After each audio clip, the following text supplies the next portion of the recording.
Temple Pun, and today I've got something, today I'm gonna be doing something I've not done a lot of. It's, storytelling. It's what I want to do most, and I figured the New Year is a good time to do learning. So, it's just been Lunar New Year, and, Lunar New Year is obviously it's New Year, it's based on the moon, and it's a more common these days in Asia, China and such. And it's the Lunar New Year of the rabbit. And so I figured, if it's the Lunar New Year, and it's the year of the rabbit, what else to do other than tell stories from across the globe about rabbits on the moon. Now, that's a very, very niche thing to tell a story about, but the thing is, anyone who's seen the moon and has seen a rabbit seems to think that there's a rabbit on the moon, and can't exactly blame them, because, it does look like there's a rabbit on the moon from certain perspectives.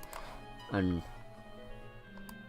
so, I figured that, I can do something about this. I can go over a bunch of stories from across the globe about rabbits on the moon. Now, there's a great variety, and I'm sure that someone who's done more research and understands motifs and the history of human movement could tell you more about which ones are related to one another, and how the different versions of the rabbit on the moon came to be.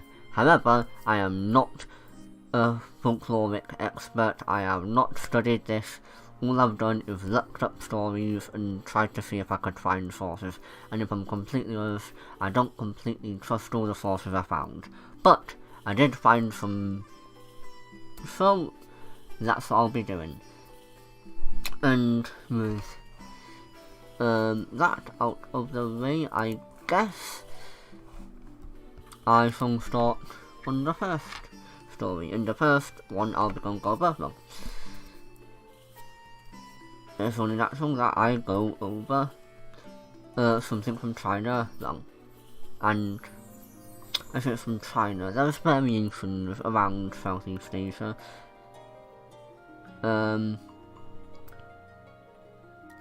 Not Southeast Asia,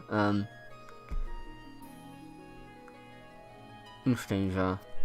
I guess there are some variants in Southeast Asia probably, but the ones I'm focusing on are from China and Japan. It's I don't actually know what it's called. I've written it down as the Jade Rabbit, because, the rabbit. Now let's get into the story. So,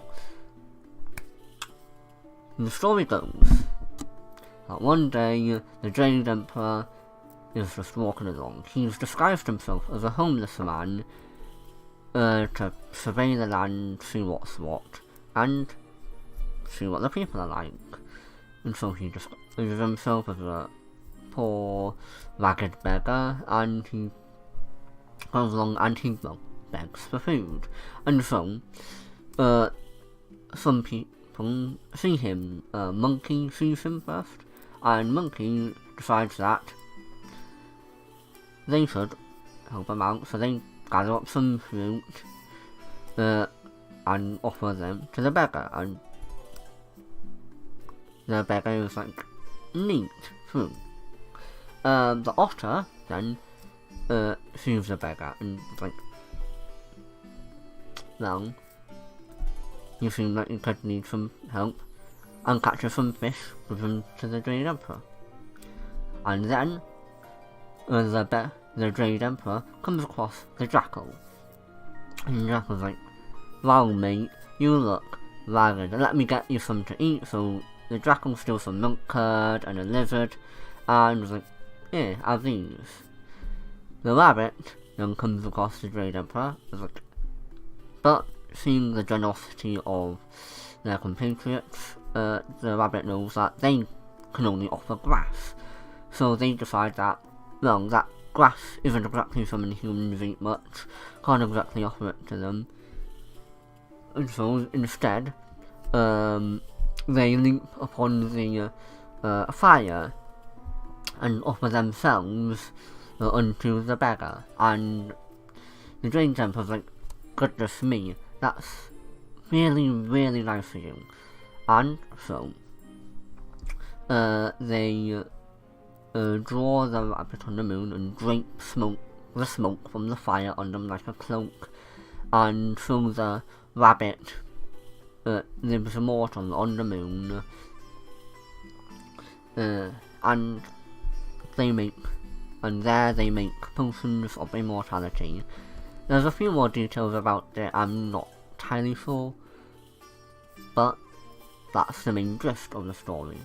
The Great Emperor disguises themselves as a homeless person, acts for charity, and the rabbit performs the act of self-sacrifice and is forever immortalized, literally, on the moon. Now, I said earlier that there was a variation of this in Japan, and that would be, it's very similar. The man on the moon, again, disguises themselves as a beggar. And, same as before, they ask for food, they beg. The monkey does the same. Interestingly, here it's a fox rather than an otter which catches fish for the man on the moon, and there is no jackal equivalent in the Japanese variation. And another change is that the rabbit, instead of making a potion of immortality, they pound mochi. Mochi, if you didn't know, is like, it's a Japanese sweet made from pounding rice. It's interesting that the thing that's consistent is the fact that the rabbit is associated with large wooden mallets and hammers in both variations of the story, which I think it's rather amusing. And so, that is the story of the Green Rabbit, or the Rabbit on the Moon, whatever it's called. Now, next story I'm gonna go over, it's very similar, and I think that's very interesting, because that suggests that the story moved either from Asia to, it's from North America, so that suggests that this story was brought over from Asia to North America, or maybe vice versa. I don't know where it originated, only that. I was on the wrong one. Oops. That's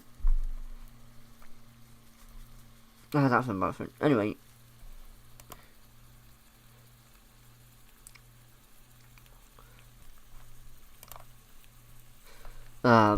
That's embarrassing. But, yeah, right. Yes, anyway, enough, stumbling around, let's, get on to, the next story, which is, well, it's the story of the fifth son, or Nana Hwajin and Tekidrakatl. I'm definitely butchering them. Oops, I'm sorry. So,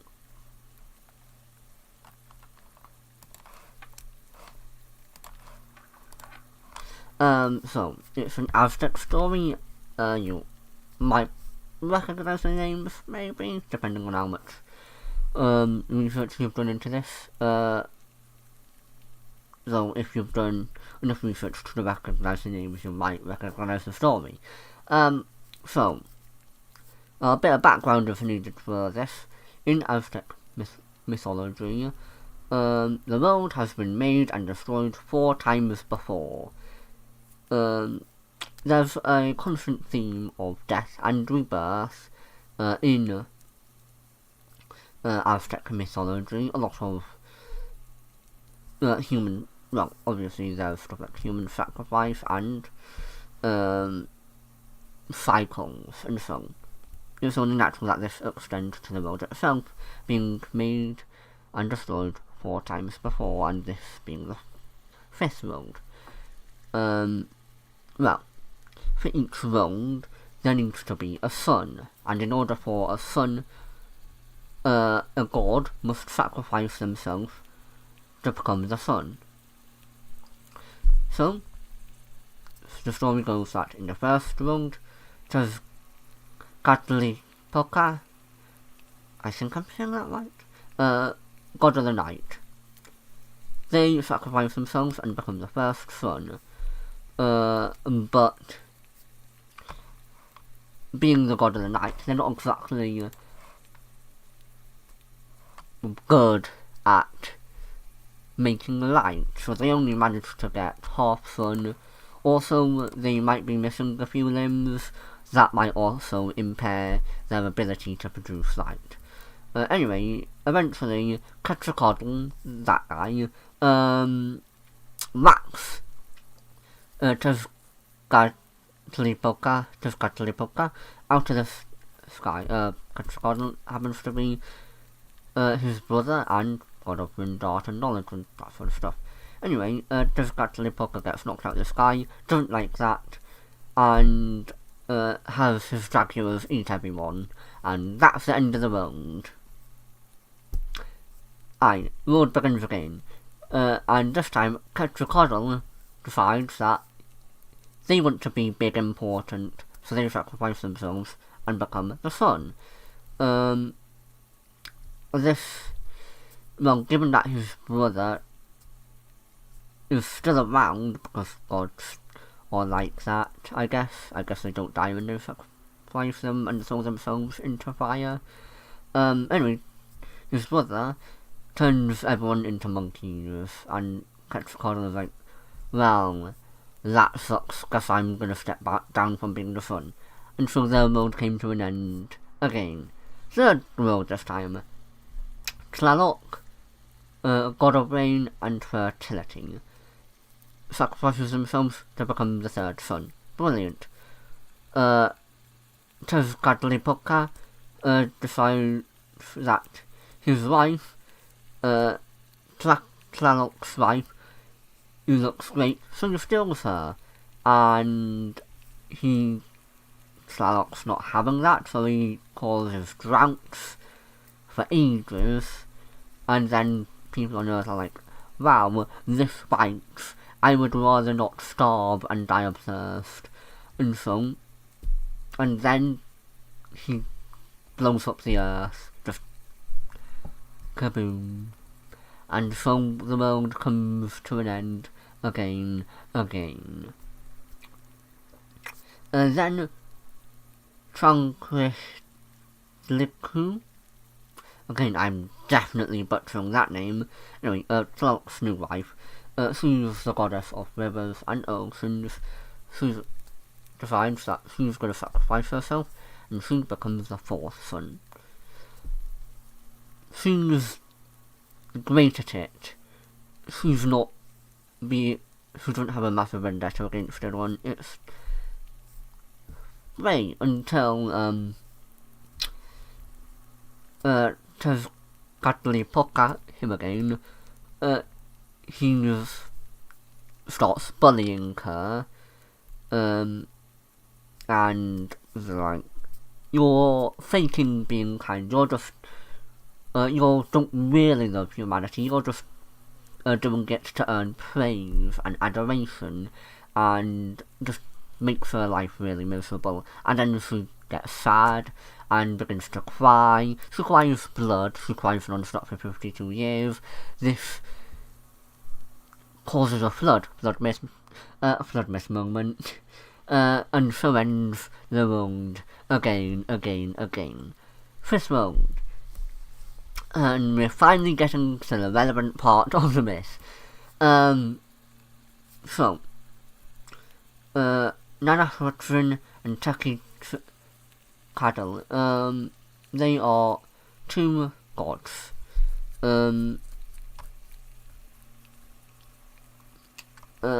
Now, they are not of equal status. So, basically, Tekidrakadal is the lord of snails, which doesn't sound a lot, but there are an awful lot of snails, and he thinks an awful lot of himself. He's also minted, he's also got a lot of money, and is just generally, posh, upper class. He is the lord of snails. In brackets, impressive.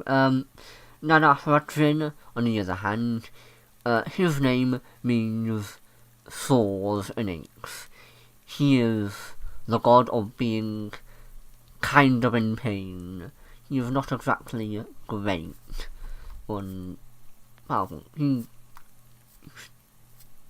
He's not got much. He's very humble though, and so they both look at the fire, look at the distinct lack of celestial entity in the sky, and decide, I want to be the sun. And so they both go to the fire and sacrifice themselves. First, Nanahratrin rushes headlong and sacrifices himself into the burning fire without a second thought. Tekidrakadal, however, looks at the fire and has a moment, thinks, that looks incredibly painful. Nanahratrin he looked like he was really in pain for a moment, hesitates a little bit, and then, seeing Nanahratrin's courage, throws himself after.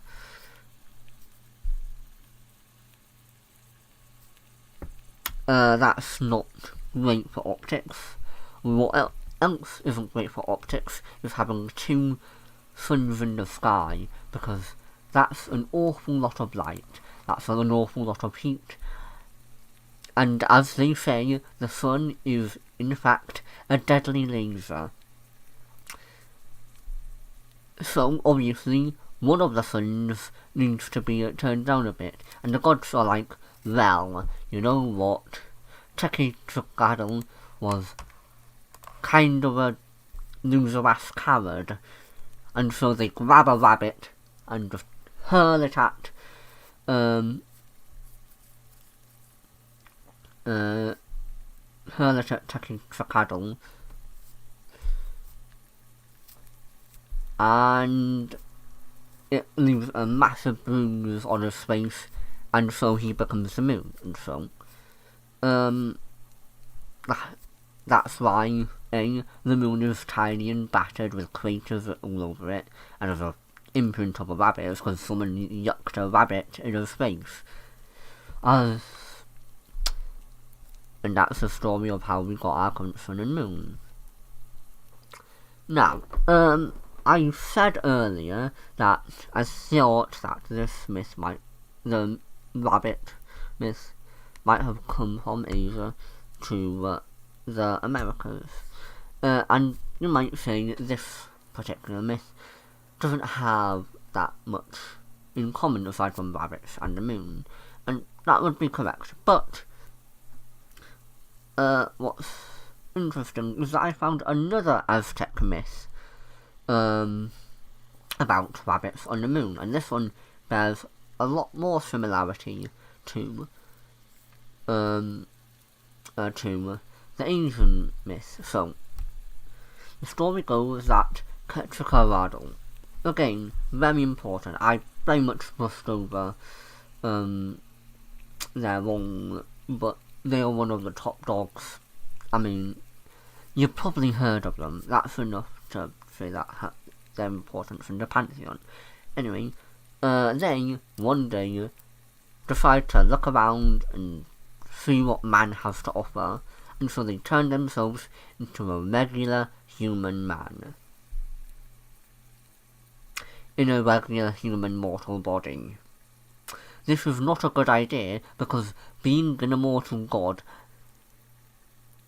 he doesn't exactly know the mortal body extremely well, at least not from the perspective of being in one, and so you stumble around looking at all the sights, looking, oh look at that, my people build beautiful buildings, oh look at that, those rivers so beautiful, and then he falls over from hunger and thirst, thinking, crumbs, I haven't eaten or drank anything since I became a mortal man, this bites. And then a rabbit comes along and is like, wow dude, you look terrible. And so, they, like the Chinese myth, so cast themselves onto a fire, in order to help Quetzalcoatl back on their feet. Quetzalcoatl sees this and thinks, wait a moment, I'm an immortal god serpent, I can do whatever I want. Turns back into their godly form, grabs the rabbit, flies them to the moon, draws a rabbit on the moon, and like, rabbit, I like you, here's a picture of you on the moon, flies back down, sets the rabbit on its way. Lovely story. Anyway, the theme of rabbit, or the theme of one of the leaders of the gods, of the celestial, or whatever, lowering themselves to mortal form, requiring sustenance, and then the rabbit sacrificing them to be imprinted on the moon. I thought it was interesting that it's it's similar between these two myths. However, it could just be the themes of cycles, of lowering themselves down to humble themselves, and then reascending, of dying and being remembered and reincarnating, that sort of stuff. It's also there, so it might just be a bit... It sounds similar, but it's not impossible that it was created on its own. But I do find the fact that they are very similar, very interesting. So, that is just, those are a couple of Aztec stories about the rabbits and the moon. Staying in North America, a Queen story. Now this one I had trouble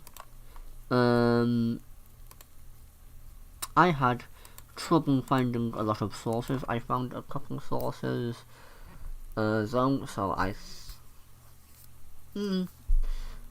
think it's reputable, but, well, as you can see, it's about the rabbit and the crane. So, the rabbit, one day, decides that they want to go to the moon.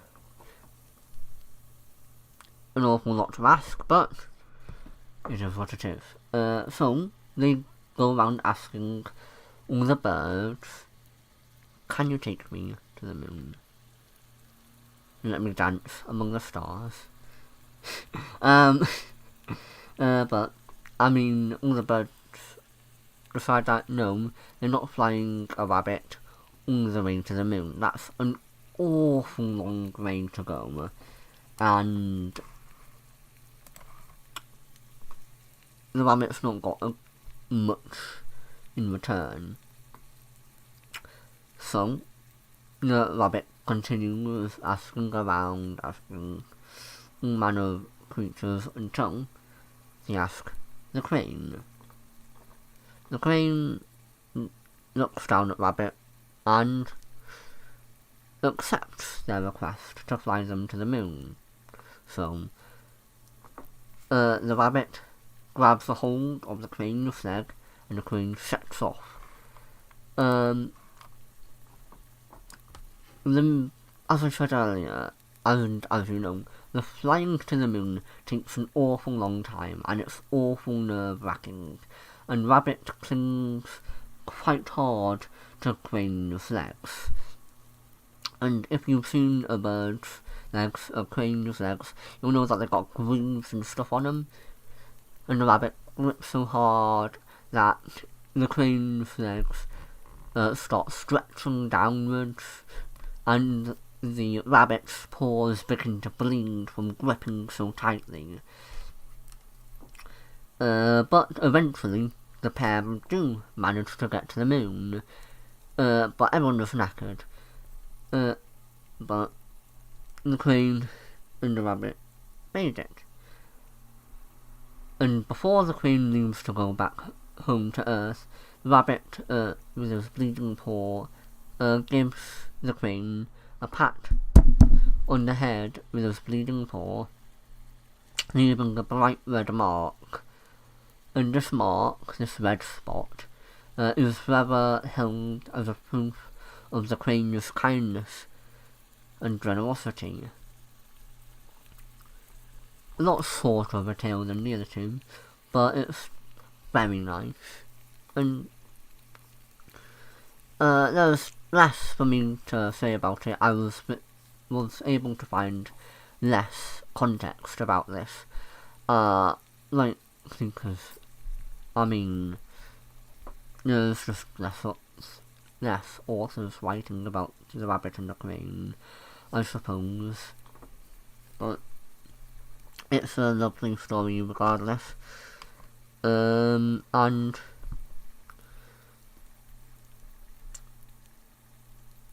it's, in terms of motifs, it doesn't really share much with the previous stories. This is more of a explanatory folk tale or myth.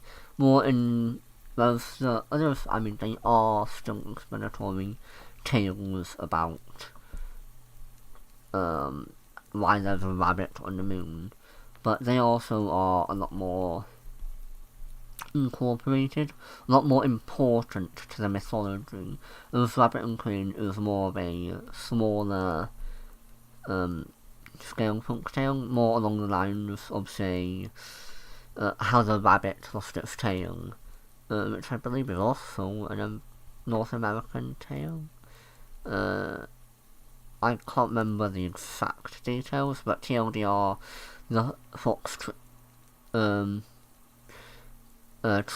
the rabbit into fishing with his tail in ice water, and, well, fishing in ice water with a part of your body doesn't tend to end well for that part of the body. But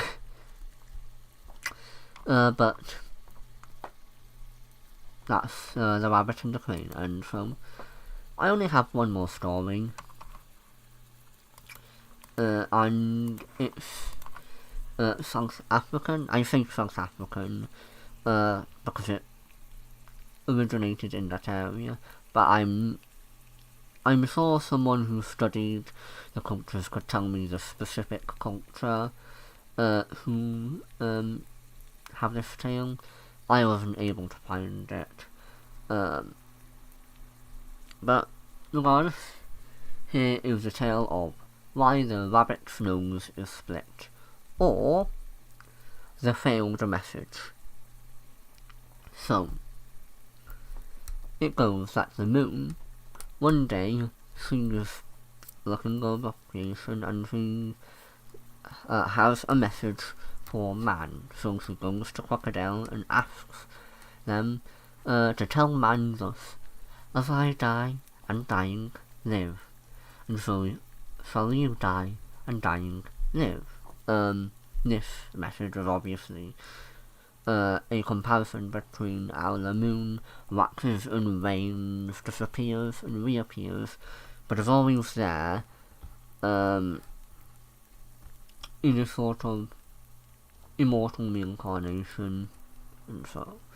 Very important message, and the crocodile goes to deliver the message, but crocodiles aren't the fastest on land, and the rabbit sees this, and sort of taunts the crocodile that ain't you slow. How about I carry that message instead? I'm way faster. And the crocodile is like, I mean, you are faster. So they agree. But the rabbit is not pleasant and changes the message, instead telling man that when they die, they will come wholly to an end. And as I die dying, I come wholly to an end. And as you die dying, I can't remember the exact message, but the rabbit tells them that they will come wholly to an end. And man despairs because, well, that's a really sad and pessimistic take, that there is no afterlife, there is no immortality or incarnation, you just die, goodbye. The rabbit goes off, and another merry way, and reports back to the moon, which is where I'd argue their biggest mistake is, because the moon probably wouldn't have known otherwise, but that it was rabbit specifically, that is. But the rabbit tells the moon what they told the man, and she is very angry, and they go about this situation as any responsible celestial body does. They go get a wooden stick and beat the living snot out of rabbit. They just go to town. Rabbit's dodging and weaving, but they can't dodge and weave enough. Strikes him on the face, and the rabbit begins to bleed, and their nose gets split. But the rabbit doesn't go down without a fight, and so they begin to kick and scratch at the moon's face, leaving craters and an impression of a rabbit on the moon's face. And that's the story of the failed message, or why the rabbit's nose is split. Again, this story doesn't have any motifs beyond a rabbit on the moon. But you don't have any shared motifs between the other stories, so it's very likely that this one came about independently. Of course, someone more educated on this topic would probably be able to correct me on that, but that is my take, at least. It has a moral, like all of them tending to be, be kind and be brave. This one is, don't be a lying dickhead, and if you want something done right, do it yourself. So quite different in tone, and also obviously in the rest. In Rabbit and Queen, Jade Rabbit, and Quetzalcoatl, in those two stories, the rabbit is also the story is about being kind and being brave and being self-sacrificing, and Nanahuatrin and Tequixcatl is about being brave and self-sacrificing and having courage to do what others can't, and the rabbit is very much a side character, or not even a character, just a weapon to be used against Tequixcatl. But in why the rabbit's nose is split, the rabbit takes the role of trickster. This isn't too surprising, since in Southern Africa, the rabbit does tend to be the trickster. I believe there's a tale. I wasn't able to find a lot on this one, but apparently there's a tale of the jackal and the rabbit. Now, both Jackal and Rabbit take the role of trickster. I said before that there's a story of Jackal tricking Rabbit into freezing his tail off. Well, this is a similar myth, story, tale, what have you, in that it involves Rabbit and Jackal tricking each other. Now, obviously, they are both tricksters, they don't exactly get along, and so one day Jackal's just had it up to here with him, no more, and attempts to get rid of Rabbit.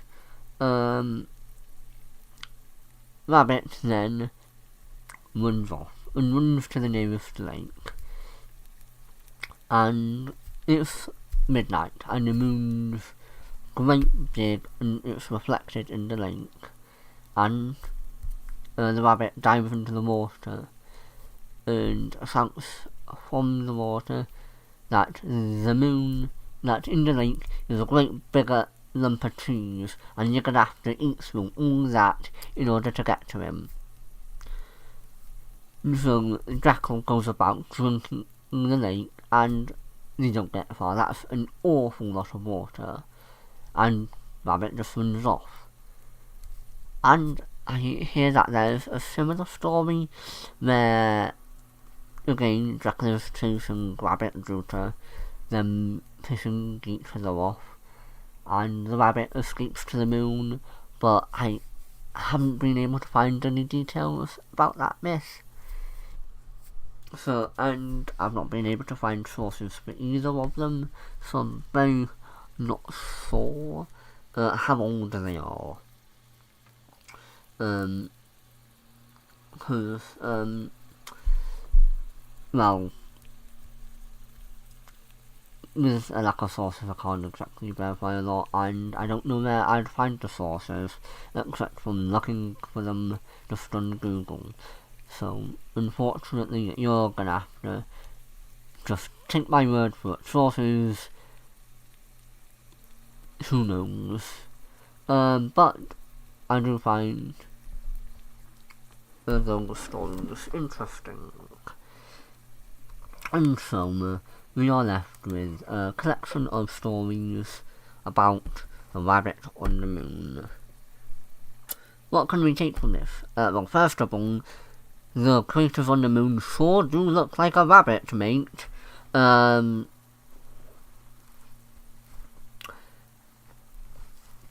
mean, that's obviously the most interesting part. It's that there's so many myths from Southern Africa, from around Asia, from around North America, and all of them have a consistent theme of Central America, and they all have a central theme of that sort of look like a rabbit on the moon. What if it was actually a rabbit? Now, there are no, or as far as I know, there are no European, or at least northern-ish European stories about a rabbit on the moon. And this is probably because from where I look here in Europe, it doesn't really look like a rabbit. It looks more like a guy, more like a man on the moon. And so, there are no stories about rabbits on the moon from a certain latitude upwards. This begs the question, what's up with the Queen story? Because obviously Queen the Queen, is that a proper name thing? That probably should have searched that up. But their story, the Queen story, is in Canada. Well, why is it there? Well, as I said, it's likely it's possible that the motif of rabbits on the moon came from Asia, or it came from Central America, or more likely from Asia, but I wouldn't know, I wasn't there. Also, if any Canadians here look at the moon and say that's a rabbit, then I'm completely wrong. And humanity just looks at the moon and sees rabbit. In that case, I shrug my shoulders and say, neat. Beyond that, there's, beyond the story of Quetzalcoatl and the rabbit, and the Jade Emperor and the rabbit, and the man on the moon and the rabbit, from China, Japan, and, Central America, well, Southeast, from East Asia and Central America, rather, they have a fair amount of overlap, themes of self-sacrifice, of a prestigious person humbling themselves, and of, and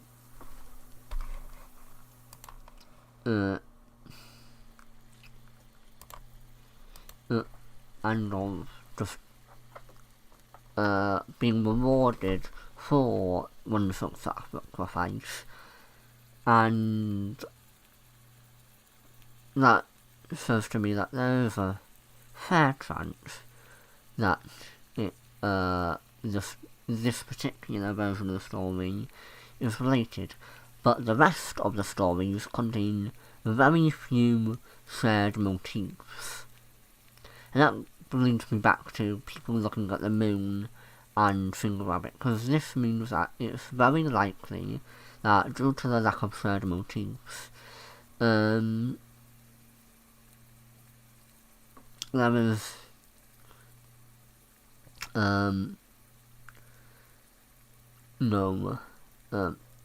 people came to that conclusion independently, that a bunch of cultures looked at the moon independently and thought, wow, that sure is a rabbit. And I think that's really brilliant. I think that's very cute. And finally, I'd like to say a little bit about the Aztec story. Now, it's not exactly related to rabbits, but it is related to motifs, and that is, I'd like to talk a little bit about the individual apocalypses. So, the fourth apocalypse, then Chongquequio. Again, apologies to anyone who knows how to pronounce it. I can only say sorry. But, the goddess of the river and ocean, she floods the earth by crying.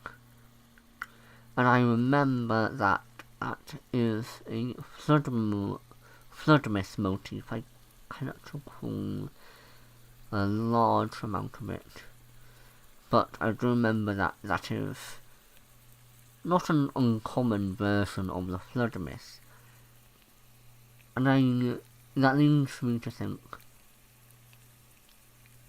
are there other apocalypses, so, like, where did they come from? Because, Tlaloc blowing up the earth in fire, just raising it to the ground and blowing it up, followed by the goddess of rivers and ocean flooding it. I believe that's also a motif in some flood myths, truly a flood myth moment. But, and that has been questioning, where did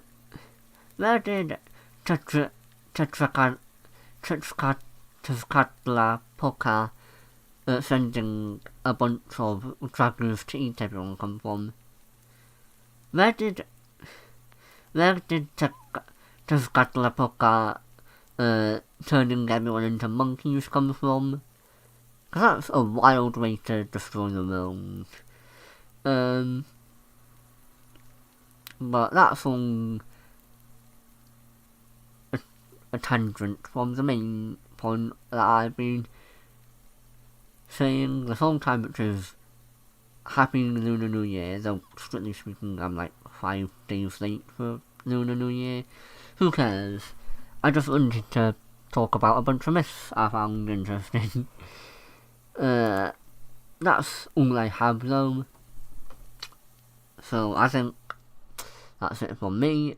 I've got nothing else to say, so have a good day, Temple Puna, and I'll see you next time. Have a good one.